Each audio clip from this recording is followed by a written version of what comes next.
C'est les retours d'Electro-West. Avancez le plateau, s'il vous plaît, au plateau. Pas tout de suite.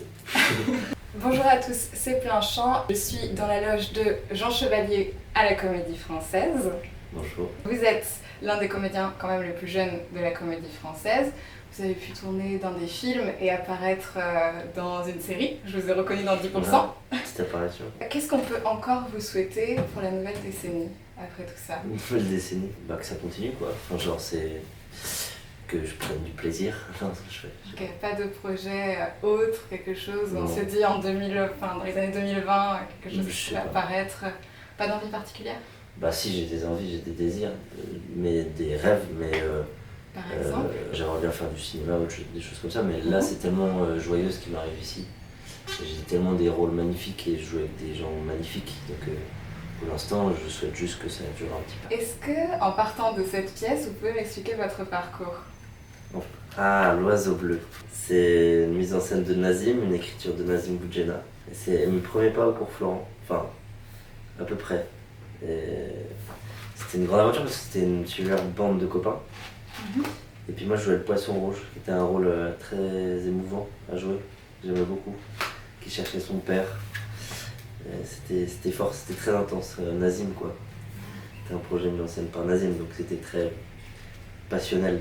Après les cours Florent, qu'est-ce qui s'est passé? Je suis rentré au Conservatoire de Paris. Ok. Et après, comment on arrive à entrer dans la Comédie Française? Qu'est-ce qui s'est passé exactement? Par chance, j'ai joué dans un spectacle mis en scène par Clément Hervé-Léger, Mhm. qui est sociétaire à la Comédie Française. Et puis la troupe est venue voir, notamment Eric Ruff et puis Léonidas, le directeur de production. Ils ont vu ça et puis ils m'ont proposé une audition. Et on était une dizaine de garçons à passer l'audition et puis ils m'ont pris, voilà. En ce moment, vous jouez 2 pièces à la Richelieu, Andrea dans La vie de Galilée et Camille dans La puce à l'oreille.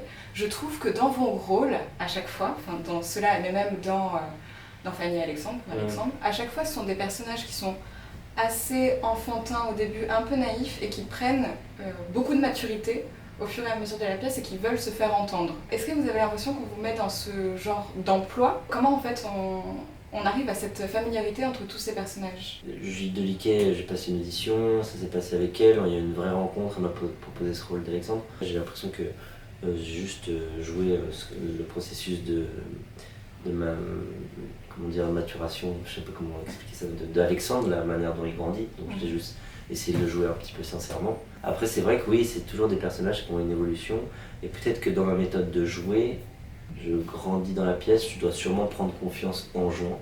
En tout cas, il y a un parallèle entre le parcours du personnage et moi, la manière dont je rentre dans cette maison, qui est évidente, qui est très fébrile, très enfantine, et puis qui commence par l'expérience, par les rôles, commence à s'ancrer, à devenir un peu plus stable avec les fébrilités des débuts. Pour revenir à La puce à l'oreille, qui est la dernière pièce dans laquelle je vous ai vu, vous jouez Camille qui a une particularité quand même, c'est de ne pas prononcer les consonnes et donc de ne prononcer que des voyelles. Et tout le long de la pièce, je me suis demandé comment on arrivait à rendre audible un texte formé seulement de voyelles. Comment on fait, comment ça se pratique, comment on travaille ça? Qu'est-ce qui se passe? Ça a été un casse-tête, Ça a été un casse-tête par du travail. C'est une réponse un peu simplette, mais c'est du travail. Mais comment exactement? Concrètement? Moi, ma méthode, c'était simplement déjà sur le texte, sur la brochure, sur le texte, c'est écrit c'est écrit normalement. J'ai juste appris les pensées en fait, et je me suis axé sur la situation. Et sur, par exemple, ma méthode, de manière un peu brute, c'était je vais aller au cinéma, et à EOIA, je vais aller au cinéma, et à EOIA. Et je faisais ça éternellement, jusqu'à ce que cette parole sans consonne, et à EOIA, et une forme de sincérité et de justesse qui fonctionne. Et dès les premières, vous avez senti que ça allait ou pas du tout? Non, j'ai commencé à trouver véritablement une semaine avant le spectacle, mais pendant 2 mois avant, j'étais en galère. Il y a des moments où je trouvais et en même temps après je perdais. Les consonnes, elles nous permettent ça pousse, ça stabilise un petit peu la parole, et s'il n'y a que les voyelles, c'est très aigu. Ça monte un peu, et comme ma voix elle était plutôt basse dans la vie, quand je suis qu'en voyelle, je suis un peu plus haut, donc j'ai l'impression de ne pas être sincère du tout. Ça a pris du temps d'arriver avec ce côté un peu aigu, à trouver une forme de sincérité. Il y a Michel Duchossois aussi qui l'a joué, je crois, dans les années 70. Il y a une captation sur YouTube qui est exceptionnelle, et il joue le Kébichon de bise, et j'avoue que moi j'ai été obligé de regarder, comme c'était une prestation qui était tellement magnifique, ça peut être aussi oppressant de se dire waouh, comment je vais faire. Donc justement, ça vous fait un peu peur de vous retrouver ici dans cette grande maison avec tous ces grands qui sont passés par là? Ouais, oui. Je suis quelqu'un de plutôt anxieux de base, donc oui, ça a été pour moi assez bouleversant. Là, j'arrive à un moment où j'ai quand même joué 2 ans, donc je commence à me dire bon, ça va en fait, ça va aller. Oui. Mais oui, ça a été très impressionnant. Ouais. Et puis surtout que des gros rôles ou des rôles importants sont quand même distribués à des personnes qui sont là depuis un certain moment dans la maison. Et moi, j'ai eu par chance le rôle d'Alexandre qui s'est fait très rapidement, c'est-à-dire 6 mois après que je suis arrivé. C'est quand même plutôt rapide. Donc j'ai été exposé de manière assez rapide. C'était un grand rôle dans une grande pièce avec des grands acteurs, avec une grande metteuse en scène. Et moi, je sortais d'école depuis 1 an, donc 1 an 6 mois, donc oui, j'étais un peu... Si vous pouviez travailler avec une personne dans le milieu du théâtre, française ou étrangère, morte ou vivante, ce serait qui? Patrice Chéreau. Il est fascinant. Et je crois que cette direction d'acteur a marqué toute une génération d'acteurs. On entend des gens comme Dominique Blanc ou Clément Hervé-Léger, moi c'est des gens que je côtoie un petit peu, dire que ça les a changés. Moi j'ai vu des documentaires sur lui et tout, je trouve qu'il a un rapport animal à la direction d'acteur, des choses comme ça. Et je me sens plutôt instinctif aussi sur un plateau, donc j'aurais adoré être à son contact. Mais comme Thomas Ostermeyer aussi. Enfin c'est différent, c'est pas du tout la même approche, mais c'est aussi des présences, quoi.